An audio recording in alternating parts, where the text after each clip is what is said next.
파라볼릭으로 방향을 확인을 하고 RSI로 확률을 높이는 겁니다. 보조지표 하나에 의존하기보다는 서로의 장점을 결합해서 활용을 했을 때 훨씬 안정적인 매매가 가능해질 겁니다. 안녕하세요, 퓨처스 트레이딩입니다. 영상 시청하시기 전에 구독과 좋아요 부탁드리고 해외 증권사를 사용하시면 나스닥 한 계약 기준 140만원, 최소 증거금 14,000원부터의 선물 거래가 가능합니다. 글로벌 1,800만 다운로드 수를 기록한 메타트레이더 5와 함께 해외 증권사에 대한 자세한 내용은 댓글의 고객센터 혹은 더보기란에 셀프 계좌 개설 영상을 참조해 주시기 바라겠습니다. 자, 우리가 파라볼릭 SAR을 이용할 때 매수 신호가 나와서 진입을 했는데 얼마 지나지 않아서 신호가 다시 뒤집히면서 손절이 나고, 반대로 RSI가 과매도 구간에 진입했다고 매수를 했는데 가격은 계속 하락하는 상황 많이 겪어보셨을 겁니다.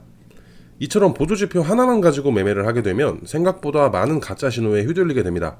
그래서 오늘은 추세를 확인하는 파라볼릭 SAR과 시장의 힘을 측정하는 RSI를 결합해서 보다 안정적으로 진입할 수 있는 실전 매매법을 설명드려 보겠습니다. 이 전략은 해외 선물뿐만 아니라 주식이나 ETF, 코인 시장까지 모두 활용할 수 있으며 특히 추세가 형성되는 시장에서 상당히 좋은 효율을 보여주는 방법입니다. 먼저 파라볼릭에 대해서 간단히 설명드려 보겠습니다.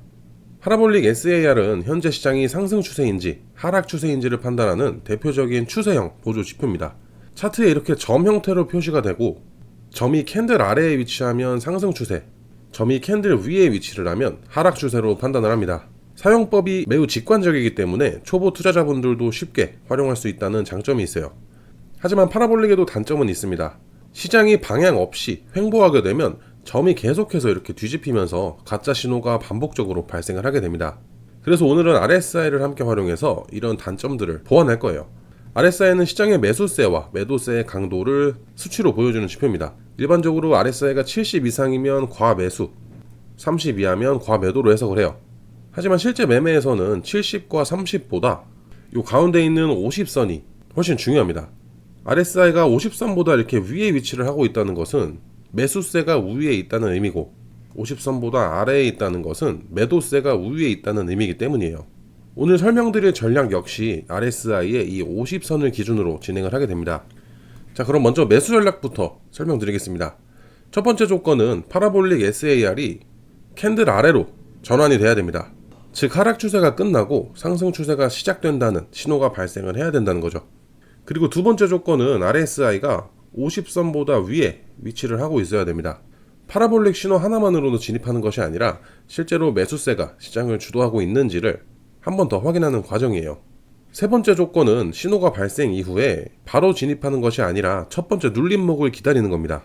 많은 분들이 파라볼릭이 뒤집히는 순간 바로 진입을 하지만 오히려 그 자리에서는 단기 차익 실현 물량이 나오면서 흔들리는 경우도 많습니다. 따라서 신호가 발생한 이후에 가격이 한번 눌리는 부분까지 기다렸다가 다시 상승하려는 움직임이 나타날 때 진입하는 것이 훨씬 안정적이에요. 이 세 가지 조건이 모두 충족되는 자리는 이런 자리라고 볼 수 있습니다. 파라볼릭 신호가 바뀌고 RSI가 50 이상의 위치를 했고, 그리고 바로 진입하는 게 아니라 첫 번째 눌림목 지점, 이런 구간에서 매수에 진입을 하면 되는 거예요. 손절가는 최근 저점 아래에 배치를 해주시고, 익절은 전고점 또는 손익비를 1:2 이상으로 설정을 하시는 것이 좋습니다. 자, 이번에는 매도 전략입니다. 매도는 방금 설명드린 조건에 반대라고 생각을 하시면 되는데, 파라볼릭 점이 캔들 위로 전환이 되면서 하락 추세 신호가 발생을 해야 됩니다. 동시에 RSI 선은 50선보다 아래에 위치를 하고 있어야 돼요. 그리고 여기서도 마찬가지로 바로 진입하는 것이 아니라 첫 번째 반등이 나오는 자리까지 기다리는 겁니다. 캔들이 이렇게 반등을 하다가 반등을 멈추고 다시 하락하려는 움직임이 확인이 되면 매도 포지션에 들어가는 거예요. 여기서도 마찬가지로 손절은 최근 고점 위에다 두고, 익절은 최근 저점 또는 손익비 1:2로 설정을 해주시면 됩니다. 이 전략의 가장 큰 장점은 두 개의 보조지표가 서로의 단점을 보완해준다는 거예요. 파라볼릭은 방향을 알려주지만 가짜 신호가 많고, RSI는 시장의 힘을 알려주지만 정확한 진입 타점을 잡기는 어렵습니다. 하지만 이 두 지표를 함께 사용을 했을 때 파라볼릭이 추세를 확인해주고 RSI가 그 추세에 힘이 실려 있는지를 확인해주기 때문에 불필요한 진입을 상당 부분 걸러낼 수가 있습니다.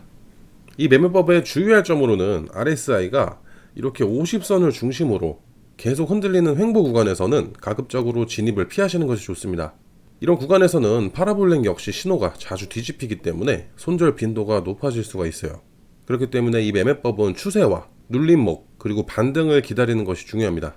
정리해보자면 이 전략의 핵심은 파라볼릭으로 방향을 확인을 하고 RSI로 확률을 높이는 겁니다. 보조지표 하나에 의존하기보다는 서로의 장점을 결합해서 활용을 했을 때 훨씬 안정적인 매매가 가능해질 겁니다.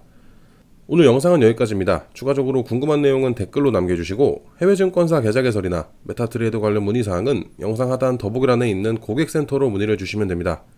직접 셀프로 계좌 개설을 원하시는 분들께서는 더보기란에 있는 셀프 계좌 개설 영상을 시청해주세요. 지금까지 퓨처스 트레이딩이었습니다.